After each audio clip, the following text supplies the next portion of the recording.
I'm Doug Apple, and my heart is on fire. Luke 24:32. What do you think about those little Christian fishes people put on their cars? I like them. Why? Who cares? Well, here's why, and I can sum it all up in one word: acknowledge. Acknowledge basically means to accept something and to announce it. I can accept that my wife is a better ping pong player, but if I never announce it, then I've never acknowledged it. So this is why I like Christian fishes and Christian bumper stickers and Christian t-shirts and a host of other Christian things that some people mock and scorn and disdain. I like them because they're a simple way to acknowledge God. When a Christian athlete points upwards in a reverent thank you, he's acknowledging God. When a Christian press secretary stands on the podium very purposefully wearing a gold cross necklace, she's acknowledging God. When I go to the gym wearing my lean and clean for the king t-shirt, I'm acknowledging God. Proverbs 3:6 says, "In all thy ways acknowledge him." I've been studying through Hosea in the NIV, and the word acknowledge shows up in some powerful ways, mostly prophetic proclamations that God's people are refusing to acknowledge him.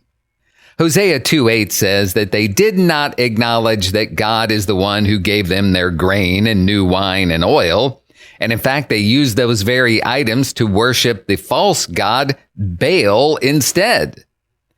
Hosea 5:4 says, "A spirit of prostitution is in their heart. They do not acknowledge the Lord."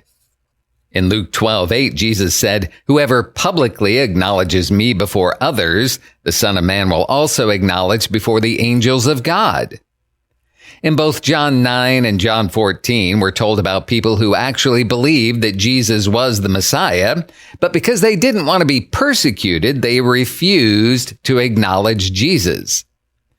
The Bible says that one day every knee will bow and every tongue will confess or acknowledge that Jesus Christ is Lord. Why wait until then? I want to acknowledge it now. I want to acknowledge God in all my ways, and then he will direct my paths. I'll do it in big ways, like right now on the radio, and I'll do it in small ways, like making my own phone case with something about God on it. So yes, I'm all about these little Christian items, no matter what anyone else thinks of them, because I'm thinking of them from this one angle. It's one very simple way for us to acknowledge God. May God bless you today. I'm Doug Apple.